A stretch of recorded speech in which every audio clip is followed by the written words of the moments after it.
Voici un exercice de synthèse qui va permettre de voir comment est-ce qu'on peut travailler avec certaines applications du plan dans lui-même. Alors on prend un point M d'affixe Z non nul et on lui associe un point M' d'affixe Z' tel que Z' est égal à moins 1 sur Z.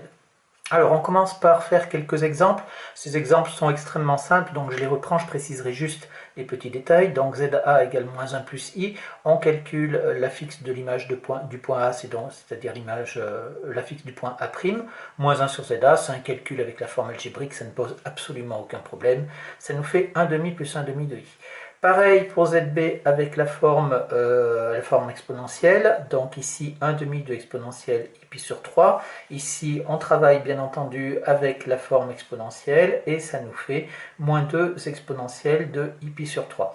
Alors, moins i pi sur 3. Ici, ce n'est pas une forme exponentielle parce qu'on a moins 2. Donc, quand je dis moins 2, c'est 2 fois moins 1. Donc, 2 fois moins 1 ici. Je précise que exponentielle de i pi est égale à moins 1. Et donc, ça nous fait ça. Et après, avec les propriétés sur les exponentielles, ça nous fait donc 2 exponentielle i pi moins pi sur 3. Donc ça, c'est un cas particulier pour ZB. On passe maintenant au cas général où on prend Z qui est égal à R exponentielle Iθ, c'est-à-dire n'importe quel module et n'importe quel argument. Un module, donc R est strictement positif, autrement ce ne serait pas une forme exponentielle. Donc pareil, on a exactement la même astuce de calcul, on calcule Z'. Arrivé à ce moment-là, je dis que c'est 1 sur R fois moins 1, et le moins 1, je le remplace par exponentielle I pi également, ce qui nous fait 1 sur R exponentielle de pi moins θ, c'est ce qu'on nous demandait. Dans la question B, on nous dit que si M appartient au disque de centre O et de rayon 1, alors M' est en dehors de ce disque-là. Attention de ne pas confondre le disque avec le cercle. Le disque, c'est ce qu'il y a à l'intérieur. Et le cercle, c'est juste la frontière, c'est-à-dire le pourtour du disque. Donc ici, on a le cercle exclu. Donc qu'est-ce que ça veut dire que le point M appartient au disque de centre O? Ça veut dire que le module de Z-O est inférieur à 1, puisqu'on est à l'intérieur et que le disque est de rayon 1. C'est équivalent à dire que le module de Z est inférieur à 1, ce qui est équivalent à dire que R est inférieur strictement à 1, et ce qui implique donc ici que, on regarde, le module de Z', c'est 1 sur R d'après la forme trigonométrique, donc ça implique que 1 sur R est supérieur à 1. Ici, tout simplement parce que la fonction inverse est strictement décroissante sur R+. Et donc, elle inverse l'ordre entre les antécédents et les images. Donc, ici, j'ai bien 1 sur R qui est supérieur à 1. C'est équivalent à dire que le module de Z' est supérieur strict à 1. Et donc, le point M', il est bien à l'extérieur du disque, puisque la distance du point O au point M' est plus grande que 1. Donc, c'est bien vrai. Ensuite, pour la troisième question, on vous dit que gamma est le cercle de centre K de rayon d'affixe moins 1,5 et de rayon 1,5, et on vous demande de le faire sur un logiciel de géométrie dynamique. Alors, je vais vous montrer ça sur GeoGebra. Voilà, par exemple, GeoGebra est un logiciel gratuit, donc c'est pour ça que je l'utilise. J'ai donc ici... Je vais vous montrer avec un stylo, ça sera mieux. J'ai donc ici mon cercle de centre K d'affixe moins 1,5 et de rayon 1,5. J'ai placé un point M ici qui va se déplacer sur le cercle et j'ai mis un point N que j'ai ici à gauche, là, ici, vous voyez, vous pourrez regarder, j'ai calculé les coordonnées du point N en fonction de celles du point M pour pouvoir avoir quelque chose de correct. Je vais prendre mon point N ici et je vais afficher la trace de ce point N et je vais faire donc parcourir mon point M qui est ici, je vais le faire parcourir sur le cercle et on va voir où est positionné le point N ici. Alors je le fais à l'aide de ce curseur là, donc ici je fais positionner, vous voyez le point N il est là, le voilà, etc. Et vous voyez que ici, voilà, en laissant la trace, j'obtiens un petit peu tout ça. Donc vous voyez que quand je fais parcourir mon point M sur le cercle, et eh bien son image, le point N, je l'ai appelé N parce que je n'ai pas voulu mettre M', donc le point M', il va être là-dessus. Et on voit bien que c'est une droite verticale donc d'équation x égale 1. Donc ici, il semble que lorsque le point M parcourt le cercle gamma, le point M' parcourt la droite d'équation x égale 1. Ces logiciels de géométrie dynamique sont très pratiques pour faire des conjectures. On arrive très bien à visualiser un petit peu ce qu'il y a dessus.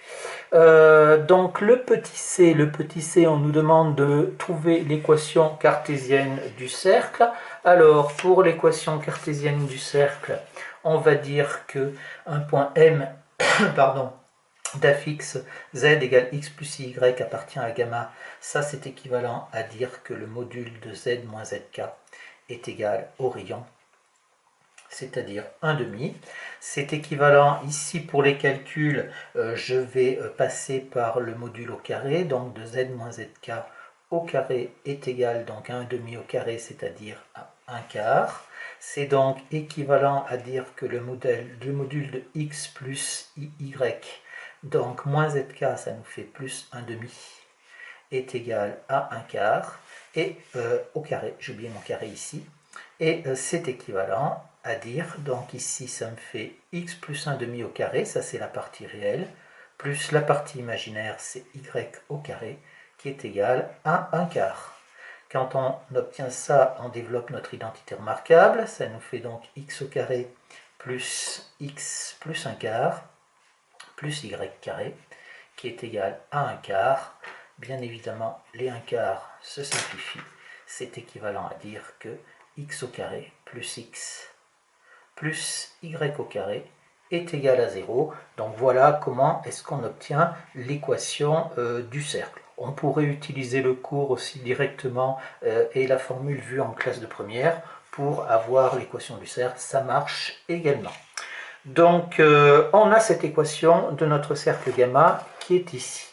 Maintenant, dans la question petit d, on nous demande donc de calculer z' en fonction de z, ou plus exactement la partie réelle et la partie imaginaire, en fonction de la partie de z' en fonction de la partie réelle et imaginaire de z.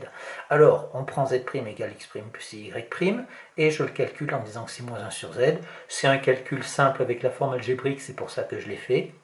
Ensuite, on identifie, on dit que deux nombres complexes sont égaux, c'est seulement si ils ont même partie réelle et même partie imaginaire. On a donc x' qui est égal à ça, et y' qui est égal à ça. Donc je l'ai résumé ici, la partie réelle de z' et la partie imaginaire de z' en fonction de la partie réelle et la partie imaginaire de z.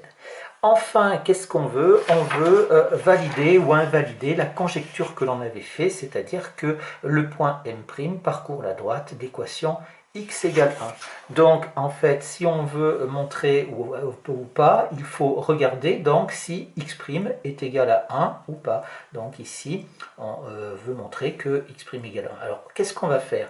Eh bien, on a ici, on va dire que le point M, il appartient au cercle gamma. Et donc, si le point M appartient au cercle gamma, on a montré que l'équation du cercle gamma, c'était ça.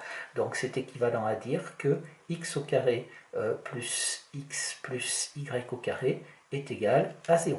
Et donc, ça, c'est équivalent à dire que x au carré plus y au carré est égal à moins x. D'accord? Et on a donc qu'est-ce qu'on va faire? Eh bien, tout simplement, on reprend le calcul que l'on a fait au-dessus. Si on prend x', on a donc x' qui est égal à quoi? À moins x sur x au carré plus y au carré. Et ce qui nous fait donc moins x sur moins x.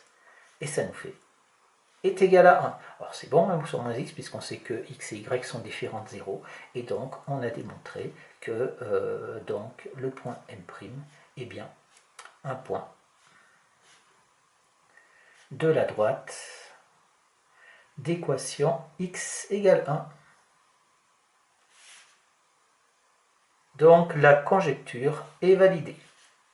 La conjecture est validée.